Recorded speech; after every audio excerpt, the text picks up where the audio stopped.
আসসালামু আলাইকুম এভরিওয়ান। আমি Aduri. Welcome to Aduri's diary. আজকে আমি আপনাদেরকে তৈরি করে দেখাবো পারফেক্ট ভাপা পিঠা। এই শীতের সিজনেই কিন্তু আমাদের পিঠে খাওয়ার উৎসব জাগে। বছরের শীতকালেই কিন্তু আমরা বাঙালিরা নানান রকমের পিঠা তৈরি করে থাকি। আর এই পিঠার চলন কিন্তু বহু বছর পুরনো। তাই আমাদের বাঙালি মানেই হচ্ছে শীতকালে পিঠা খেতেই হবে। চলুন তাহলে আজকে আমি আপনাদের সাথে শেয়ার করব বাইরে তৈরি করে রাখা একদমই পারফেক্ট পিঠা কিভাবে বাসায় তৈরি করবেন। তার জন্য আজকে আমি এই পিঠাটি আপনাদের সাথে শেয়ার করছি। প্রথমে দেখে নিই ভাপা পিঠা তৈরি করার জন্য আমাদের কী কী লাগবে। প্রথমে আমি এখানে খেজুরের গুড়টাকে কুচি কুচি করে কেটে রেখেছি, তারপরে নারকেল কোড়া নিয়েছি এবং কিছুটা ডিজাইন করার জন্য আমি এখানে বড় সাইজ করে নারকেলটা কেটে রেখেছি। এটা অপশনাল, আপনারা চাইলে নাও করতে পারেন। আমি একটু সুন্দর দেখানোর ক্ষেত্রে কিন্তু এটা করেছি। তারপর আমার এখানে লাগছে শুকনো চাল। আমি এখানে চালের গুঁড়োটা দিয়েই আজকের এই ভাপা পিঠাটা তৈরি করব। আমি এখানে প্রায় 5 থেকে 6 কাপের মতো চালের গুঁড়া নিয়েছি। এটা আমি আমার প্রয়োজন মতো তারপরে নিয়েছি। আপনারা কম বেশি যদি পিঠাটা তৈরি করেন সেক্ষেত্রে চালের গুঁড়াটা কম বেশি বাড়িয়ে নেবেন। তারপর আমি এখানে দিয়ে দিচ্ছি প্রায় হাফ চা চামচের মতো লবণ। এখন চালের গুঁড়াটার সাথে আমি লবণটাকে খুব সুন্দর করে একটু মিক্স করে নেব, যেন লবণটা এই চালের গুঁড়ার সাথে খুব ভালো মতো মিক্স হয়ে যায়। ভাপা পিঠা তৈরি করার জন্য আজকের আমি এই ডোটাকে পুরো একদম দুধ দিয়েই তৈরি করব। আপনারা যদি ভাপা পিঠার এই ডোটাকে দুধ দিয়ে মেখে নেন তাহলে কিন্তু এই ভাপা পিঠার টেস্টটা 1000 গুণে বেড়ে যাবে। আমি অল্প অল্প দুধ দিয়ে কিন্তু আজকের এই ভাপা পিঠার ডোটাকে মেখে নেব। আর খুব বেশি করে কিন্তু দুধটা দিতে যাবেন না, এতে করে দেখা যাবে যে এই ডোটা পারফেক্ট হবে না। আমি অল্প করে কিন্তু দুধ দিচ্ছি আর এই চালের গুঁড়োর সাথে খুব সুন্দর করে এটাকে মিক্স করে দিচ্ছি। দুধটা চালের গুঁড়োর সাথে এমনভাবে মিক্স করতে হবে যেন চালের গুঁড়োর কোনো অংশ শুকনো না থাকে, যেন চারিপাশের চালের গুঁড়োটা খুব সুন্দর করে একটু ভেজা ভেজা থাকে। আমি অল্প অল্প করে দুধ দিচ্ছি আর এই চালের গুঁড়োর সাথে দুধটা খুব ভালো করে মিক্স করে দিচ্ছি। আমি কিন্তু এই চালের গুঁড়োর সাথে দুধটাকে খুব ভালো করে মিক্স করে দিচ্ছি। যখন এটা একটু দানা দানা হয়ে যাবে তখন আমি হাত দিয়ে এটাকে চেপে ধরছি এবং এক অংশ ভেঙে গিয়েছে, যার কারণে আমি এটার ভিতরে আরও কিছুটা দুধ দিয়েছি। এই ক্ষেত্রে কিন্তু আপনারা বুঝতে পারবেন যে আপনাদের এই চালের গুঁড়োটা ভাপা পিঠার জন্য পারফেক্ট হয়েছে কি হয়নি। যদি আপনাদের মুঠোর ভিতরে এই চালের গুঁড়োটা না থাকে তাহলে বুঝতে হবে ভাপা পিঠার জন্য এই চালের গুঁড়োটা পারফেক্ট হয়নি। সেক্ষেত্রে আপনাদের আরেকটু দুধ দিয়ে দিতে হবে। আর যদি আপনারা এখানে দুধ না দেন সেক্ষেত্রে আপনারা একটু পানি দিয়েও এটা করতে পারেন। তবে দুধটা দিলে এই ভাপা পিঠার টেস্টটা অনেক গুণে ভালো আসে এবং এটার ভিতরে একটা সুন্দর ঘ্রাণ হয়। আমি এই চালটাকে আরেকটু মুঠো করে ধরছি এবং দেখতেই পাচ্ছেন এই মুহূর্তে কিন্তু আমার চালের গুঁড়োটা ভেঙে যায়নি। তার মানে আমার ভাপা পিঠার জন্য কিন্তু এই চালের গুঁড়োটা একদম রেডি। এখন আমি এই চালের অংশটাকে একটু চেলে নেব। আমি আমার এই ভিডিওটাকে একটু লং রেখেছি যেন আপনাদের এই পিঠা তৈরি করার ক্ষেত্রে কোনো ধরনের সমস্যা না হয়। আশা করছি আমার এই রেসিপি দেখেই কিন্তু আপনারা পারফেক্ট পিঠা তৈরি করতে পারবেন।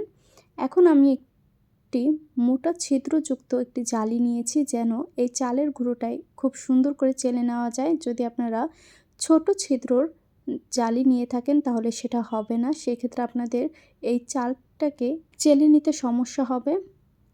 আমি এখন এই চালটাকে একটু খুব সুন্দর করে চেলে নিচ্ছি, এতে করে কিন্তু আমার পিঠাটা খুব ভালো মতো পারফেক্ট হবে এবং বাইরের যেই পিঠাগুলো থাকে সেগুলোর মতোই ভাপা পিঠাটা তৈরি হবে। এই পর্যায়ে আমার চালের গুঁড়োটা কিন্তু চেলে নেওয়া হয়ে গেছে এবং দেখতেই পাচ্ছেন এটা কতটা ঝরঝরে হবে। এখন আমি এই চালের গুঁড়াটা দিয়েই ভাপা পিঠা তৈরি করব। তার জন্য আমি এখানে একটা ভাপা পিঠার বাটি নিয়ে নিয়েছি। এটা কিন্তু আপনারা সব দোকানেই পেয়ে যাবেন এবং প্রথমে আমি কিছুটা চালের গুঁড়োটা দিয়ে দিচ্ছি। তারপর আমি এখানে দিয়ে দিচ্ছি সামান্য পরিমাণের গুড়। আর এই অংশটা কিন্তু আপনারা প্রথমে চালের গুঁড়োটাকে একটু বেশি দিবেন, না হলে কিন্তু পিঠা ভেঙে যাওয়ার চান্সটা খুব বেশি থাকে। গুড়টা দিয়ে তারপর আমি উপরে দিয়ে দিচ্ছি নারকেল কোড়া। তারপর আমি আবারও দিয়ে দিচ্ছি চালের গুঁড়ো।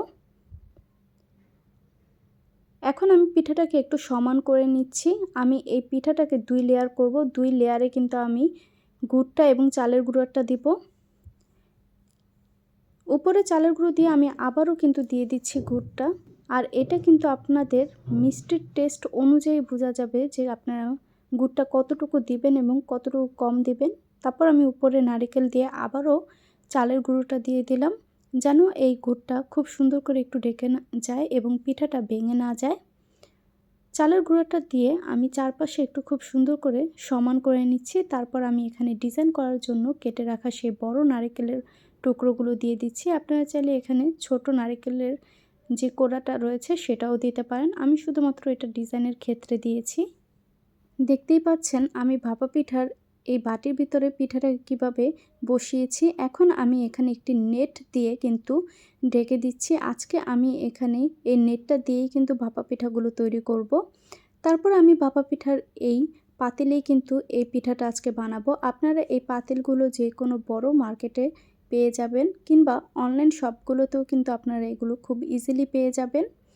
তারপর আমি পিঠাটাকে বসিয়ে জালিটাকে একটু উপরে দিয়ে দিচ্ছি এবং এটার উপরে এখন আমি একটি ঢাকনা দিয়ে ঢেকে দেব। এতে করে কিন্তু আপনাদের 1 মিনিটও সময় লাগবে না এই পিঠাটা হওয়ার জন্য। আর এই পাতিলে কিন্তু এই পিঠাগুলো খুব সুন্দর মতো হয় এবং খুব তাড়াতাড়ি হয়ে যায়।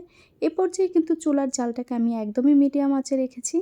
আর আমি একটু চেক করে নিচ্ছি পিঠাটা হয়েছে কিনা। আমার পিঠাটা কিন্তু হয়ে গেছে। এখন আমি এই পিঠাটাকে নামিয়ে দিয়েছি এবং আরেকটি পিঠা আমি এখানে বসিয়ে দিচ্ছি। এই পিঠাটা তৈরি করার জন্য খুব বেশি সময়ের প্রয়োজন হয় না। প্রায় আপনারা 1 মিনিটের ভিতরেই কিন্তু 2টা পিঠা তৈরি করতে পারবেন। আমি একই প্রসেসে কিন্তু আমার এই পিঠাগুলো বানিয়েছি। আবারও আমি পিঠাটা বসিয়ে নেটটাকে উপরে দিয়ে তারপর ঢাকনা দিয়ে দিচ্ছি।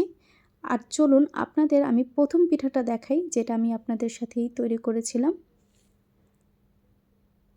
প্রথম পিঠাটা দেখাতে না দেখাতেই কিন্তু আমার দ্বিতীয় পিঠাটা হয়ে গেছে। আমি আবারও একটু চেক করে নিচ্ছি পিঠাটাও হয়েছে কিনা।